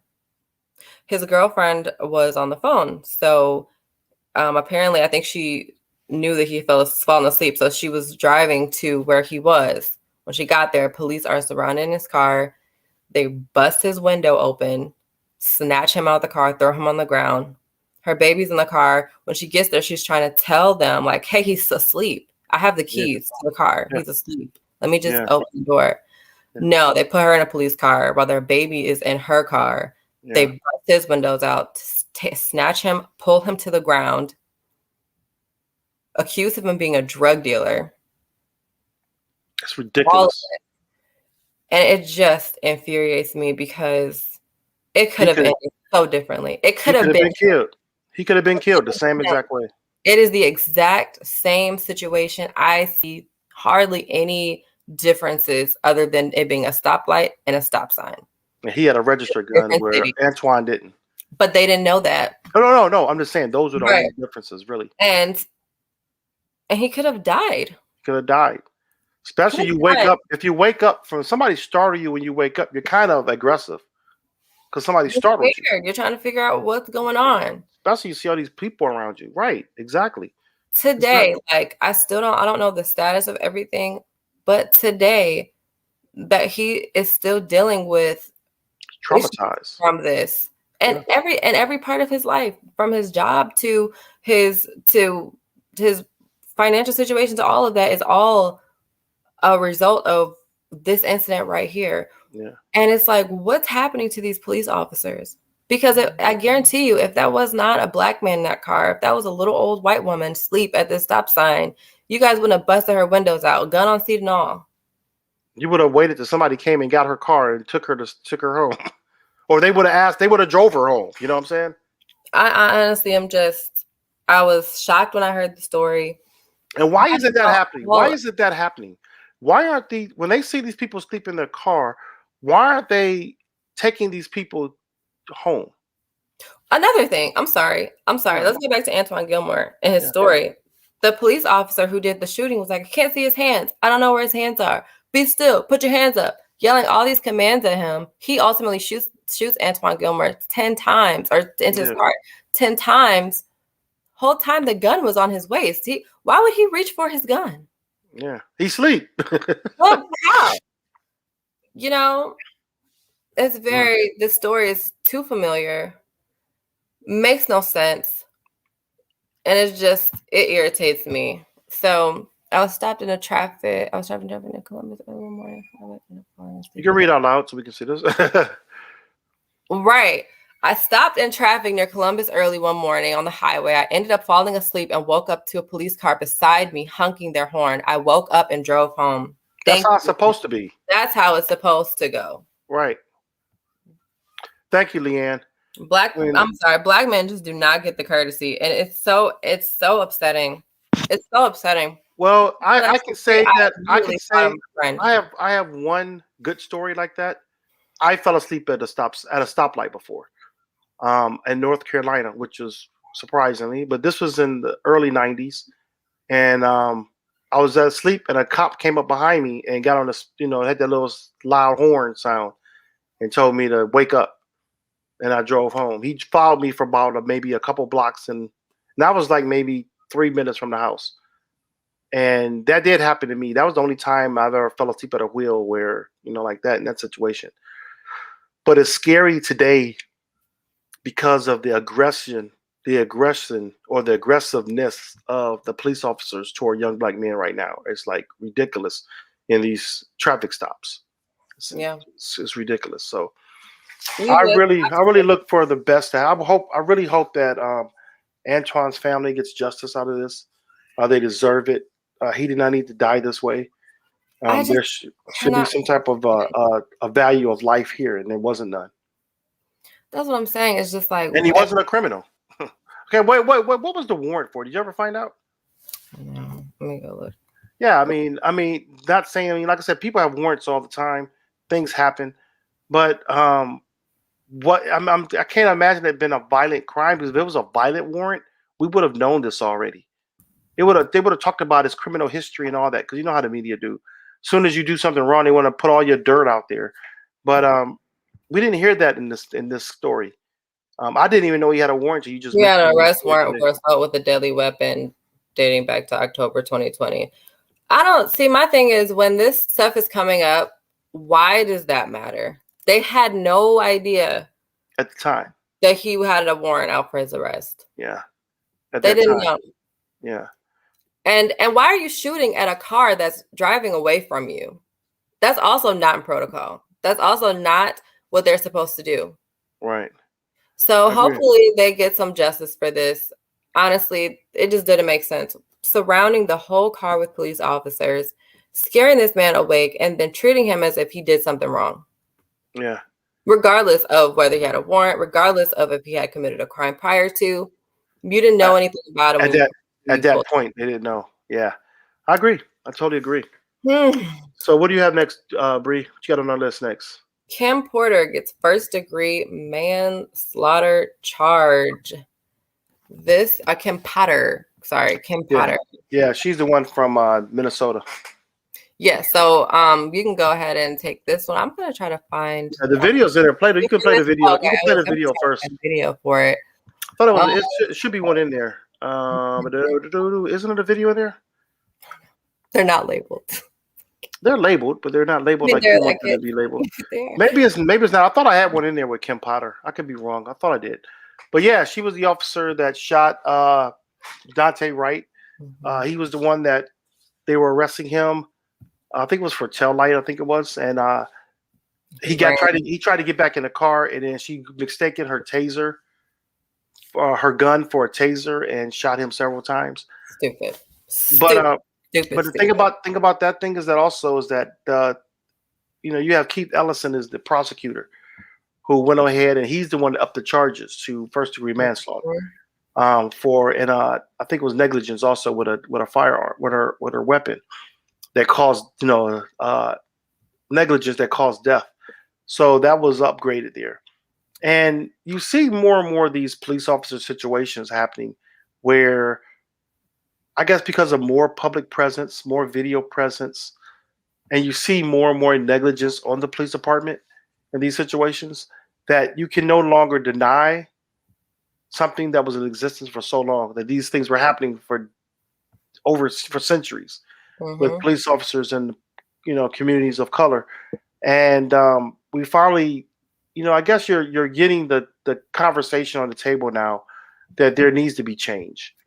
And when you start arresting these officers, and putting their lives on the line now, putting their careers on the line, their what do you call it? How they make a living, their livelihood on the line. Things will continually slowly change, but also it goes by representation in your states. Keith Ellison in Minnesota, he's the attorney general. He was the one that was able to make a change. And then speaking, we could just really, it's not too much to say more about this, that she got charged, but to move further along, you can go ahead and play the video about the ex-prosecutor. This shows an example of what happens when you have people that have biases that are in positions of power. When people give me the argument that systemic racism doesn't exist, this next story will show you how systemic racism exists. Go ahead and play the one about the lady from Georgia. A former Georgia district attorney now formally facing charges for how she handled the investigation surrounding the deadly shooting of Ahmaud Arbery in Brunswick.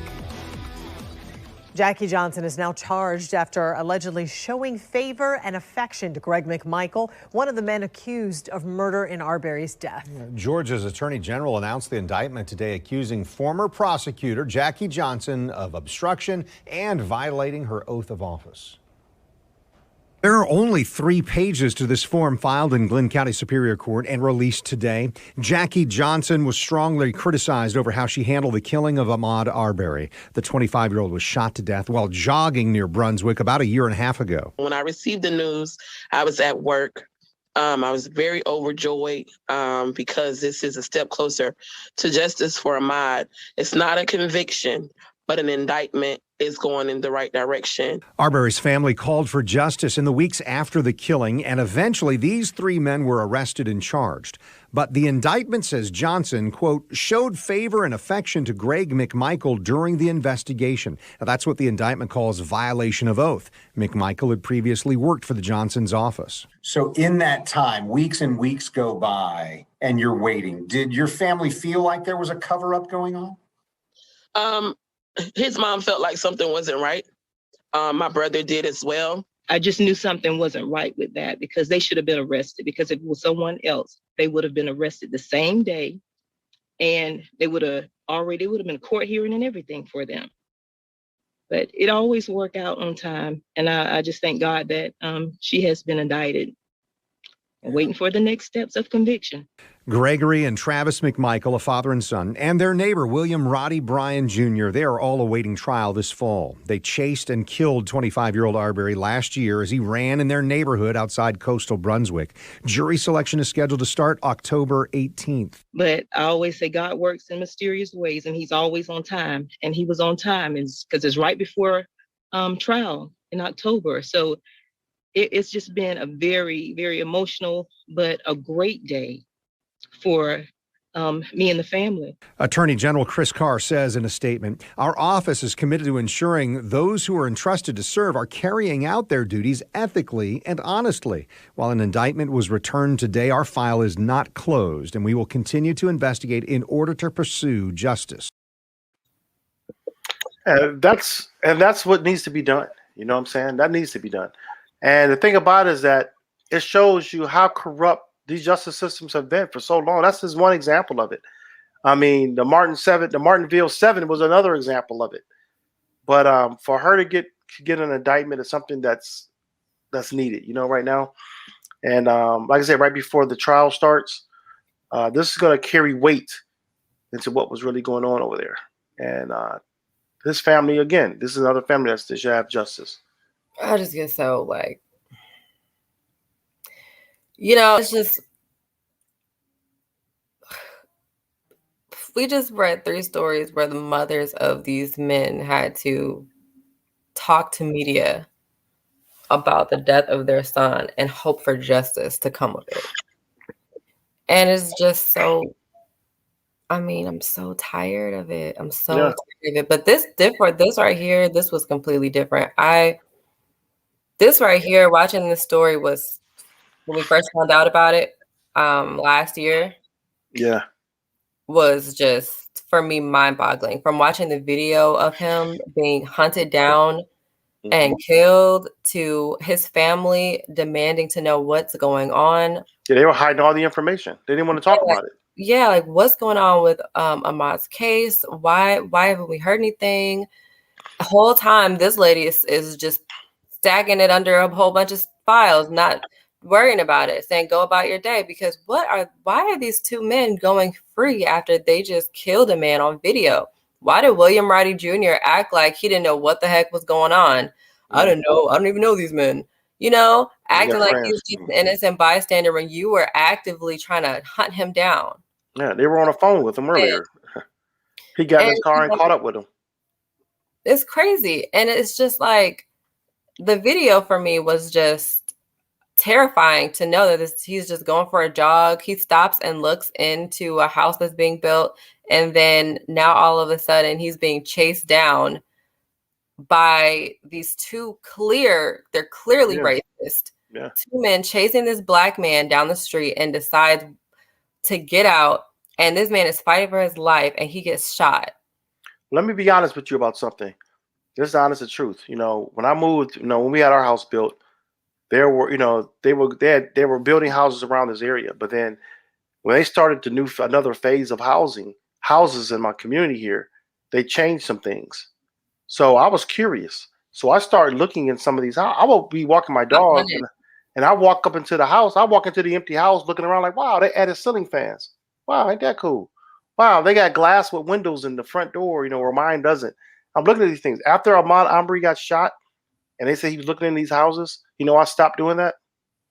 I didn't. I just recently went into a house that's being built up near my friend, and I did immediately think of Ahmaud Arbery when I walked into the house. I still looked around, but I was like, this is exactly what he was doing. And that takes away that freedom of just being you. That takes away that freedom of you being your whole self, because now you're thinking about what happened to someone else because of an innocent act. They weren't even officers. I think they weren't. Former officer, but they weren't even officers. They were attempting to do a citizen's arrest, a botched citizen's arrest. No reason to do it. Well, that's what I'm thinking about. I'm thinking about someone who may see me walking into this house and want to stop me or create a problem or call the police on me to say that I'm, committing a crime of some sort. And, I just couldn't stop thinking about that. And I just stopped doing it because I just didn't want to. Why should I stop being curious about my community I live in? Why should I stop being curious when, I'm doing the same thing Ahmaud Arbery was doing. I'm walking my dog and I may go in and look at a house like, wow, this is pretty cool. This is different than what I have. But someone else can look at it totally different and create and cause problems for me. And I'm minding my own business. That's what bothers me. And I hope they get the rest of their lives in jail. I hope they get some serious jail time for covering this, for trying to do a cover up. Yeah. And what made me mad too was at this time, the media immediately started attacking Ahmaud Arbery. Of course, you have people protesting for him. You had millions of people like on social media, like Instagram, Twitter, Facebook, protesting for Ahmaud Arbery.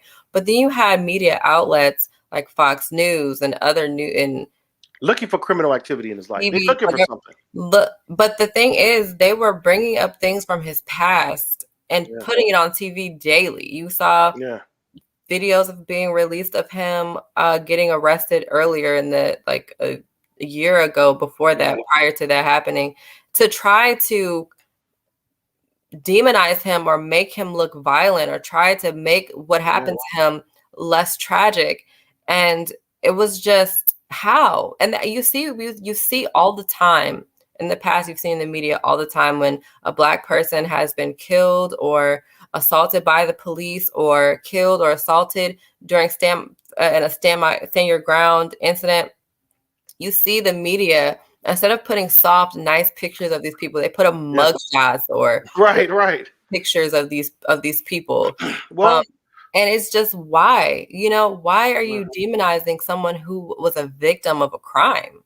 Well, to show you the difference with how people perceive things, when Antoine Gilmore was shot and killed, they surrounded his car, and they didn't know if he was violent or not. They just saw a man sleep, and they assumed he was violent.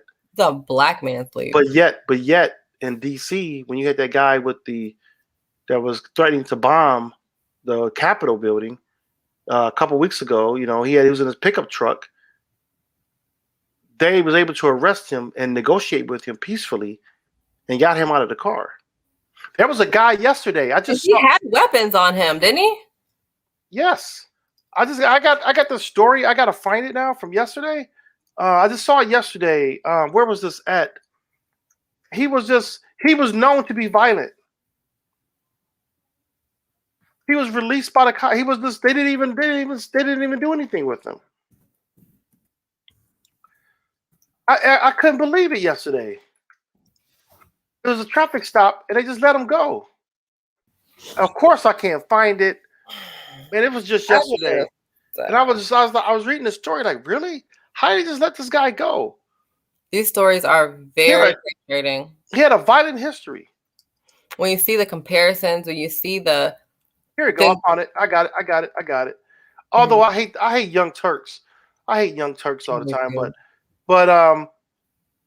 but this is the only one I can find of this story, and I don't want to go through this long dialogue that these people have. What is it though? He was a violent man, and the police let him go. They just let him go. So the story is real. I just hate the way I don't really care for the way that they narrate stories, But I think when you look at the comparison of you look at the comparison between white men being arrested and Black men being arrested by the police, and it's like, especially when you do the comparisons, oftentimes than not, you're going to see a Black man being killed for being unarmed, innocent, but being perceived as aggressive. But this guy was aggressive, and they let him go. Go ahead. Where's the banner at you had? Oh, you took it down. This guy was violent, and they let him go. But here you go. Looking for a violent serial offender that at one point they actually managed to pull over, but then let drive away because they were too scared to deal with him, which I've never heard of this before, but it actually happened. So this is Matthew Cagle, a 33-year-old, was wanted by Burlington police for slapping a construction worker and threatening to stab him.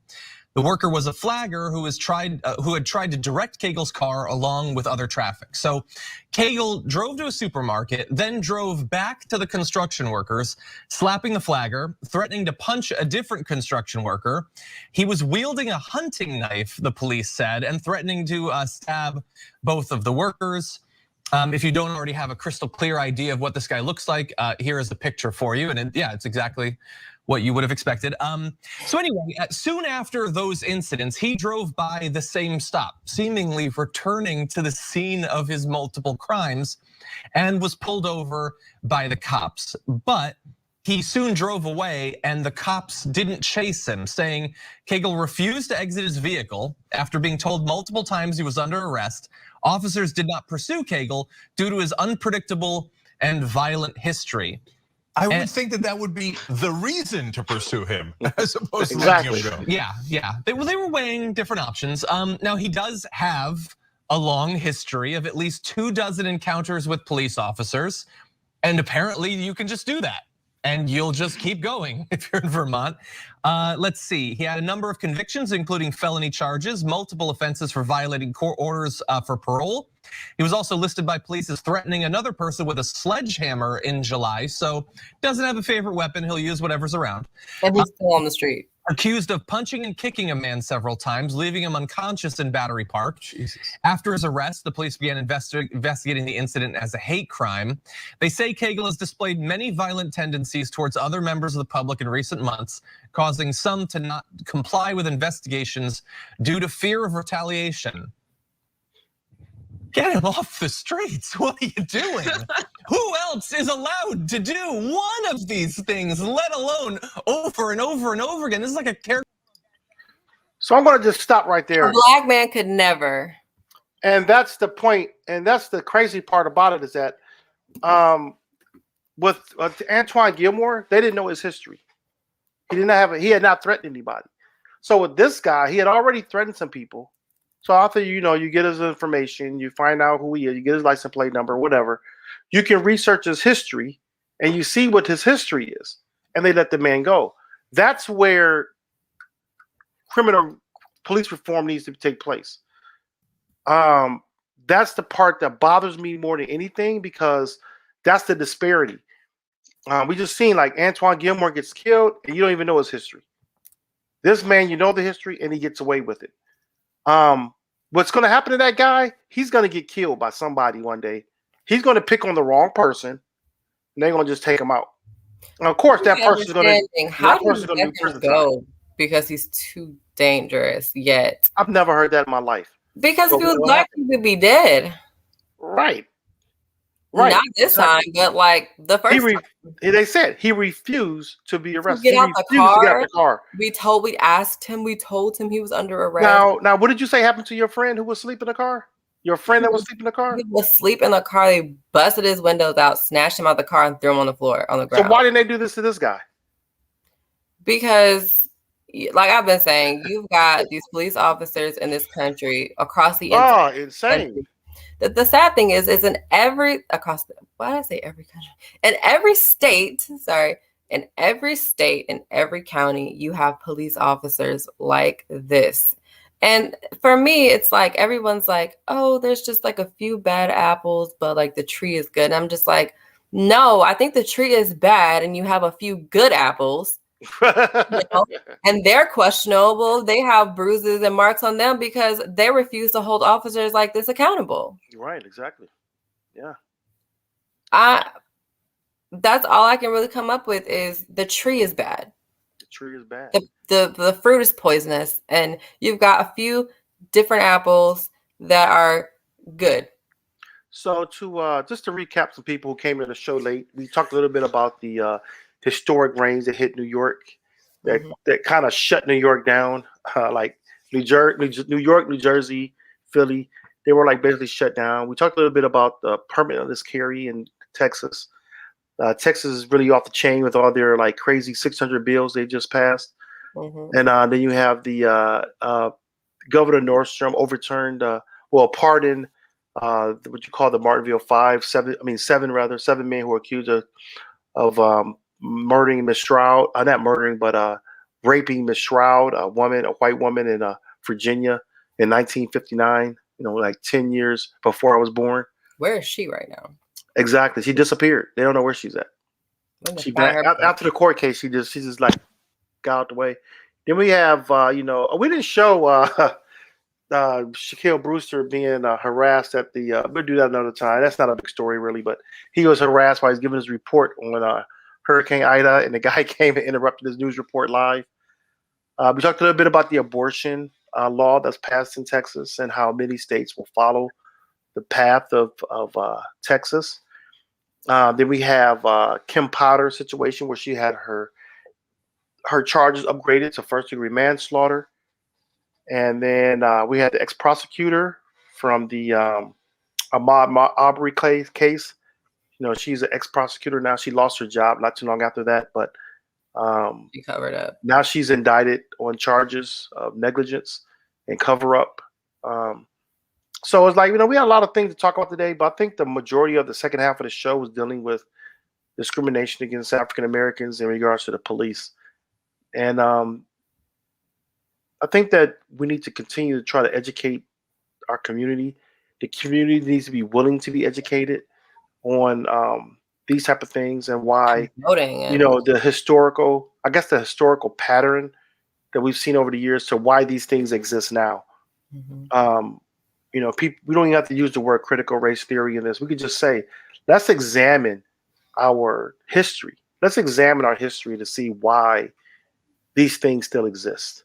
And that when people use the word, well, that was so long ago. No, it wasn't. Like I said, the Martinville 7 was 10 years before I was born. Right. So, you know, what's your bottom line on all this? On everything that you went through today? What's your bottom line for today? My bottom line is just, let me type in the bottom line. My bottom line is just, I don't even know. You know, I wish I would have put these topics more so in the middle because I watched my energy drain from the beginning of the show. You know, it's trauma. I mean, it is. It's like it is a draining thing. But we gotta talk about it because it's happening right now. And I mean, like when these stories come up, I have to sit back and I gotta get seriously evaluate the things I say and do. Like I told you, like because of Ahmaud Arbery, I stopped walking into new houses that's built in my neighborhood. I stopped looking at them. I stopped walking to the door and checking out the different characteristics, the brickwork. I stopped because he got killed because of going through a neighborhood. I'm in my own neighborhood and was afraid to start doing that again because I was worried about what somebody may think or say or want to accuse me of something. So that's a trauma that's there. That's an effect that's something that affects you because of what goes on in our society. And each one of these cases will affect people. You know, falling asleep at your car is not a good thing. No. At a stoplight is not a good thing. No. But now the fear of you could possibly be killed because you fell asleep in your car. That's ridiculous. The threat that you could be killed for falling asleep in your car. Not killed in your car and being black. Think about it. Not killed because your foot came off the gas and you hit another car. It's the threat of you being killed because the police think you're a threat and you're asleep in your car. That's ridiculous. That's insane. And it goes to like I was saying, the training of the police in this country. It's like across the whole country. You mean the entire country? You have police officers across the whole country doing this. Doesn't that point to a bigger issue within policing in general in this country, not just specific to state, but all around? Don't you think maybe there should be maybe up the qualifications of the police officers, maybe do psych evals before you even, something, so we know we can better equip our police departments with officers who are qualified, who are I just don't understand. Like, if you're that afraid, if you're that scared that this person is a threat, you need to be at Walmart. You need to be working in the cashier line. You don't need to be holding a gun. You don't need to be trying to protect the community because, well, you suck. You suck at it. So my bottom line is, though, let's stop acting like issues don't exist anymore. The main problem I have with our community as Black people is that when it's like we go super hard for, justice for whoever in the moment that it's happening when someone dies at the hands of police. And we have like a strong wave. And I said this a few years ago on Facebook, like a while ago, whereas we have these strong waves of like protesting and fighting super hard for Black lives and all of this. And then it just kind of dies out and stops. And then something else happens like this. And then we got to go back. We go back into the wave of being, protesting. And the thing is with Antoine Gilmore, I haven't even seen any real protest about it online or anything. Well, they've been protesting. Now they are. I saw some in like DC, but I mean, you know how you know how Black Lives Matter is. They get on all the social media. Everybody chips in, everyone, they sign petitions, and I'm just like, why does it have to stop? Why do we stop in between? Why do we discontinue our efforts once we get a little bit of justice? Why don't we keep on? Why don't we keep on keeping on with applying the pressure? Well, one of the things is that we don't have enough of a media presence. That's one thing. Roland Martin, by the way, just started a streaming service called Black Stars. The thing is called Black Star. It's a on-stream platform. He's going to start adding his shows on there. Now he's going to add multiple other shows on, other people to join the network. But when you don't have a media presence, like a network that's going to put your stuff on there and you dictate the narrative, that's one of the main things. You can put something out there. You got these protests. These things happen. Like they're still protesting down here for Marvin, who died. Marvin Scott, who died. Who got accused? Or he was arrested. I mean, where's the national effort that there was when all of this stuff was going on last year? Like, where is that? Where did that energy go? Well, I'm saying is if you don't have the energy's there. It's just no one's broadcasting it. You have to have your network to broadcast. Is what I'm saying. Like. You can't get on MSNBC and on CNN and expect Don Lemon to bring up every show, because who directs what Don Lemon talks about? It ain't Don Lemon. Yeah. It's the network that does it. You can't get on any of these networks and expect that Joy Reid is going to be the one to dictate the story. She may bring it up and have her input into it, but MSNBC has a target audience and it's about making money. Mm-hmm. But when you have a media presence that you own, you dictate the narrative. You tell the story. And that's what's missing in America, is that you don't have a Black network. You don't have a mainstream network at all. We had BET, but that was even sold to a white person. So you don't have a presence to get that story out. So that's why you don't see what you want to see more. It's happening, but you don't see it. Like people talk about Black on Black crime, but yet there are people protesting and marching and trying to bring an end to Black on Black crime, but you don't see that story. No, the statement isn't real, but the violence is real. Yeah, it is real. I mean, the violence is real, but is real. The statement is false. The statement is that's a whole nother story. But the point I was making is that there are people on the ground floor, that's the grassroots people that are trying to solve that issue. But you don't get it on the news because there's no news station that's broadcasting it. But I do want to say, to go back to that, just so we don't leave it on that note, the statement Black on Black crime, right, is not real. Yeah. Simply because in every community with the same demographic of like the white communities, Asian communities, there's going to be crime between those people. Yeah, they're committing a crime against their own people. So we understand that, it's bad in Chicago. We understand that. And there are organizations on the ground doing the work to bring peace to those communities. And so it's not just not happening. It's not that we just don't care. The organizations that are there are in place to combat violence in those communities. But and that Black on Black crime was a term that was coined in the 70s for housing discrimination. Mm-hmm. Purposely done for that housing discrimination. So I like to say that because whenever I see the term Black on Black crime, I jump on it immediately. Yeah, but I purposely use that word to give you to put it in context. So my bottom line for the day is that we just continue to